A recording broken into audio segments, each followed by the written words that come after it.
서로 위로하고 보듬어 보자라고 시작한 게 6년, 딱 올해 6번째예요. 다시 시작한 게 2018년에 시작을 해서요. 여기에 6년 된 초가 있어요.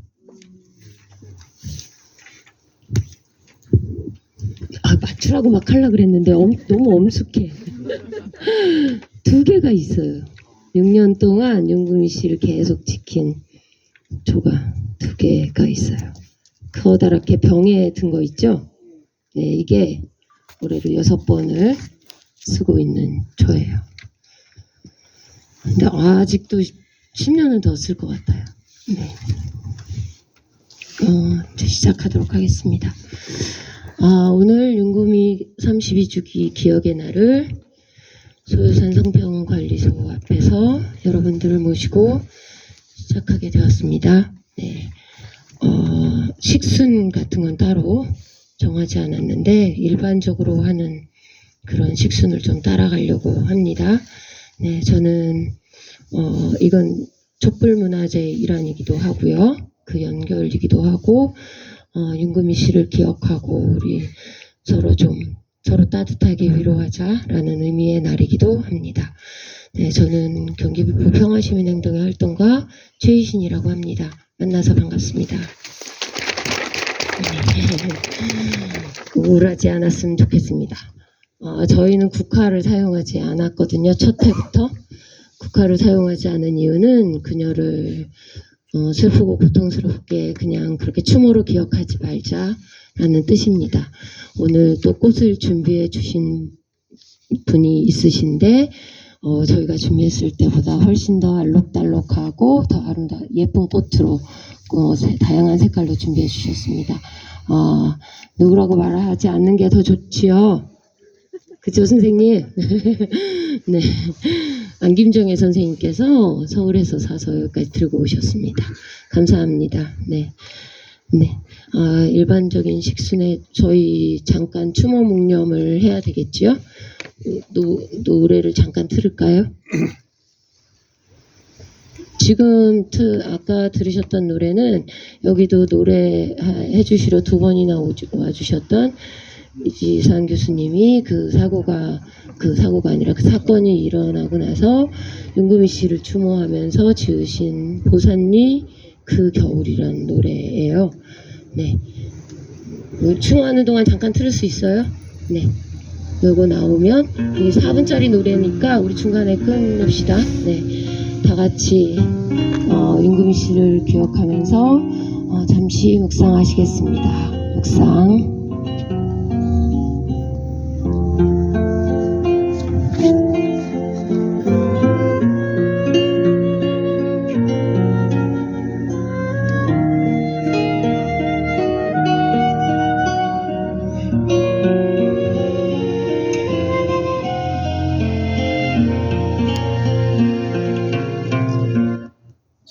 네, 바로 하셔요. 중간에 묵상하시다가 끊어주시면 어떡하죠? 다 이해해 주실 거라고 생각합니다.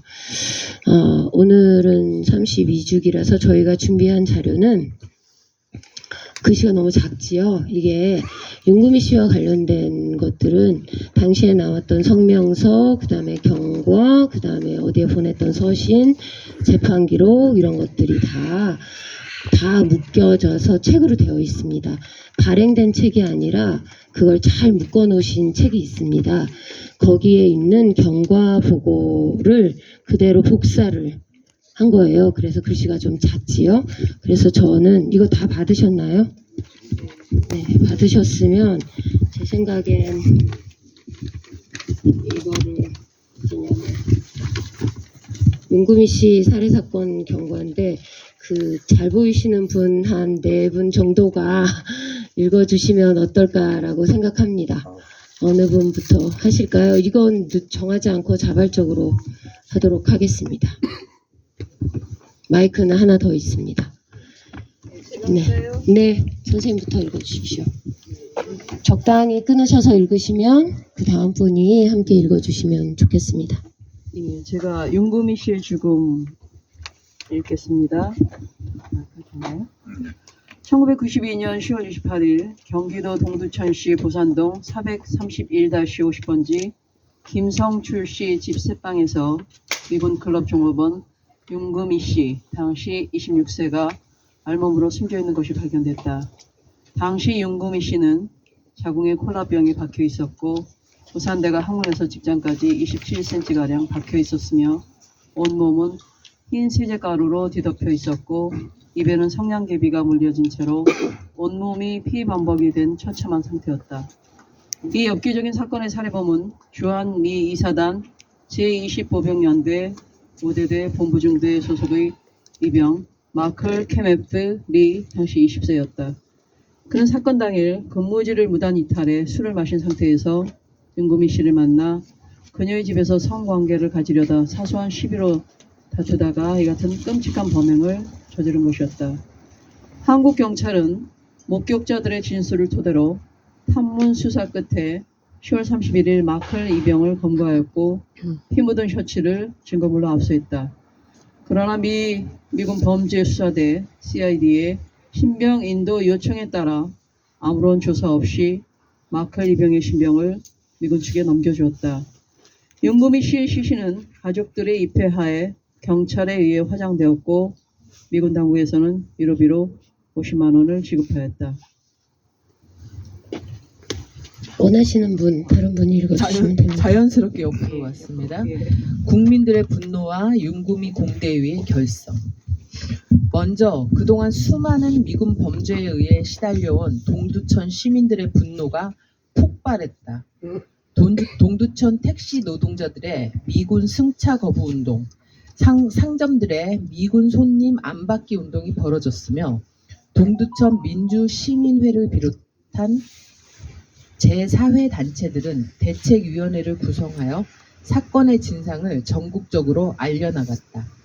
이런 가운데 11월 7일 윤금희 공대위 주최로 시민규탄대회가 경찰의 원천 봉쇄를 뚫고 2,000여 명의 동두천 시민들이 참여한 가운데 미 이사단 정문 앞에서 열렸다.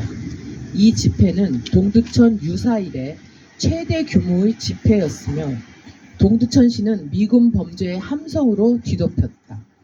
처음 언론의 소극적 보도로 진상이 알려지지 않다가 진상이 알려지면서 전국 경양 각지에서 국민들의 분노가 터져나왔다. 청년 학생들이 미군 관련 시설에 대한 항의 방문과 단식 농성 등을 벌였으며 서울, 평택, 수원, 성남, 광주 등에서 살인 만행에 대한 규탄 집회가 열렸고 제4회단체들의 성명서가 줄을 이었다. 그리고 미국 대사관과 의정부 경찰서에는 국민들의 항의 전화가 빗발쳤다. 이런 일련의 활동은 주한미군의 윤금희 씨 살해사건 공동대책위원회의 결성으로 이어졌다.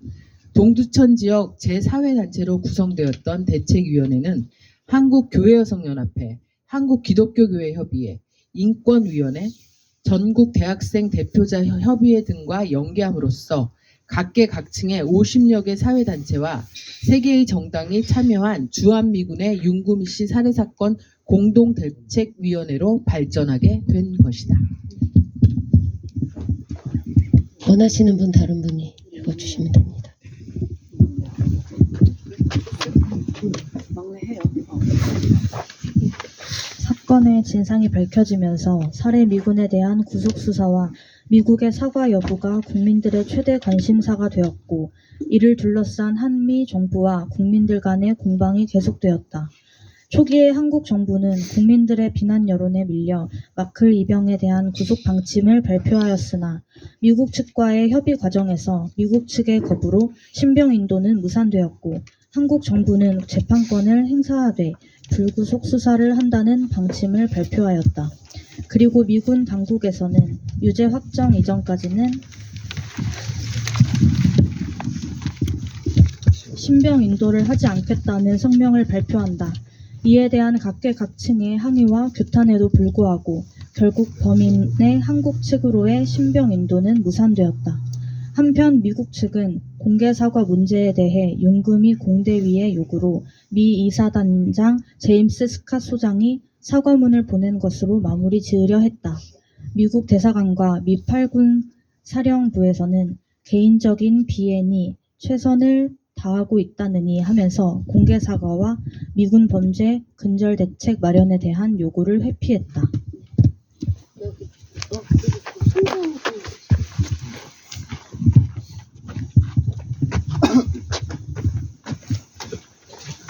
아니요. 장기전으로 그런 가운데 당시 대통령 선거로 대다수의 국민의 관심이 선거로 쏠리게 되자 윤금이 공대위에서는 조성된 정세를 효율적으로 극복하기 위하여 윤금이 씨 살해 미군 구속 처벌과 공정한 재판권 행사를 위한 범국민 서명 운동 등을 벌이며 지속적이고 장기적인 활동에 들어가게 된다. 특히 5개월 동안 매주 토요일 서울역에서 벌인 서명운동은 사건에 대한 여론의 흐름을 유지하고 전국적으로 확산시키는 데 큰 역할을 하게 되었다. 살해미군 한국 법정에 세워 심판하다 괜찮습니다. 이러한 국민적인 운동의 결과로 마크 리병은 93년 2월 17일 한국 법정에 살인죄로 세워지게 되었다. 서명운동 등을 통해서 유지된 흐름은 마크 리병의 재판을 계기로 급격히 발전되어 나갔으며 윤금이 공대위는 총력적인 활동을 벌이게 되어 매 재판마다 300에서 1000여 명의 재판을 방청하게 되었다. 불구속 상태에서 진행된 재판에서 마크 리병은 재판 과정에서 자신이 폭행 사실만 인정할 뿐 살인과 난행에 대해서는 시종일관 부인하는 파렴치함을 보였다. 그러나 한국 경찰은 재판 과정에서 마크 리병의 부인에 대해 형식적인 신문만 일관했다. 특히 마크 리병의 동료인 램버드 상병의 범행 가단 여부에 대한 수많은 의혹이 제기되었지만 검찰은 이 부분을 밝히기 위한 어떠한 노력도 하지 않은 채 재판을 조속히 종결하는 데만 급급했다. 그러나 국민들의 비상한 관심과 윤금이 공대위 등의 활동은 살해 미군에게 무기징역이라는 중형을 선고하는 결과를 낳았다. 마크 리병은 즉각 항소하였다.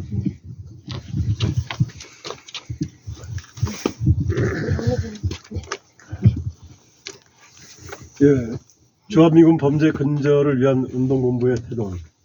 1심 선고의 결과로 윤금이 씨 살해 사건은 몇 가지 남은 과제, 살해 미군의 항소, 신병 인도, 손해배상 등에도 불구하고 애초에 윤금이 공대위 활동은 일단락되었고 이때부터 윤금이 공대위는 진로에 대한 다양한 모색을 하게 됩니다. 애초 윤금이 씨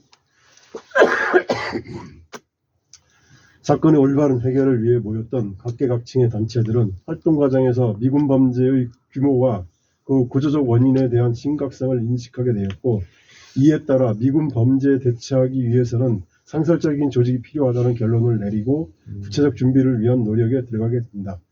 재정과 인력 등 여러 가지 어려움에도 불구하고 윤금이 공대위 활동을 통한 연대의 경험과 각 단체들의 의지가 모아져 93년 10월 26일 주한미군 범죄 근절을 위한 운동본부가 발족하게 되었다. 이쪽에서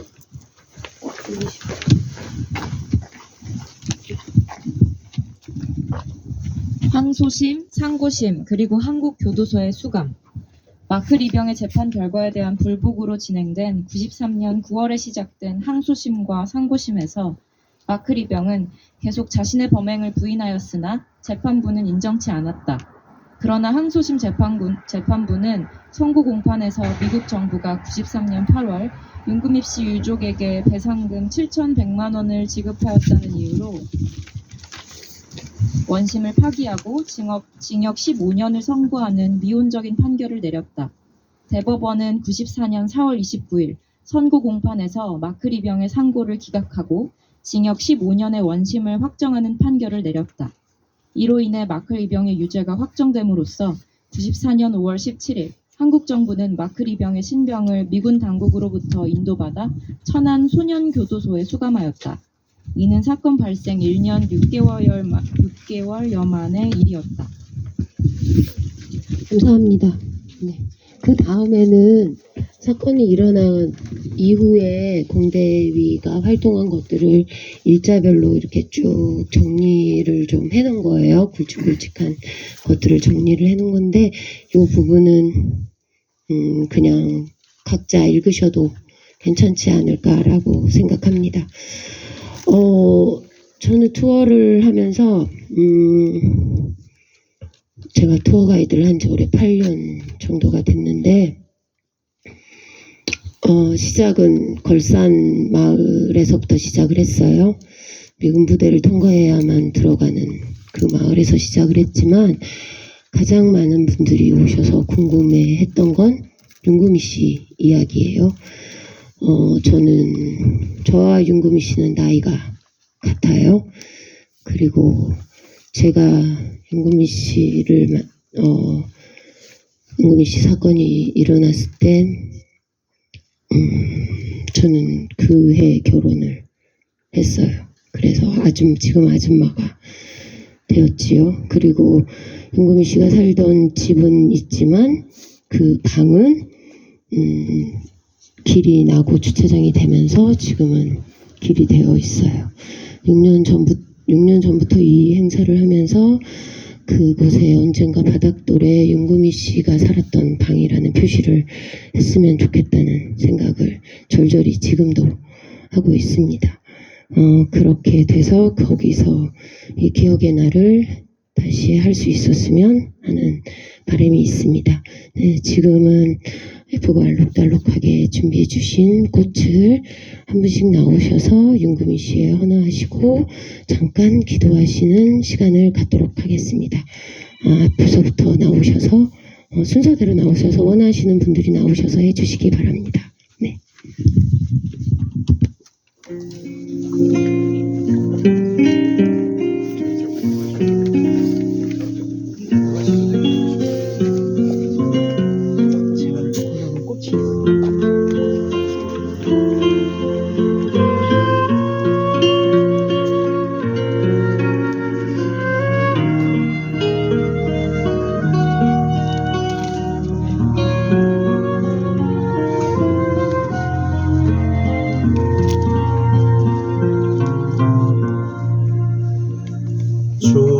좁다란 골목 뒷계단에 늦은 별빛이 떨어지면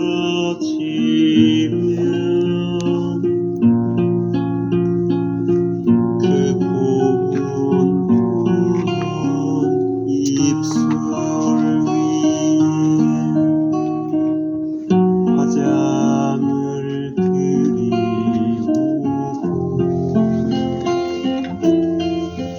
노부에게 배워본 적 하나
늦은 별빛이 떨어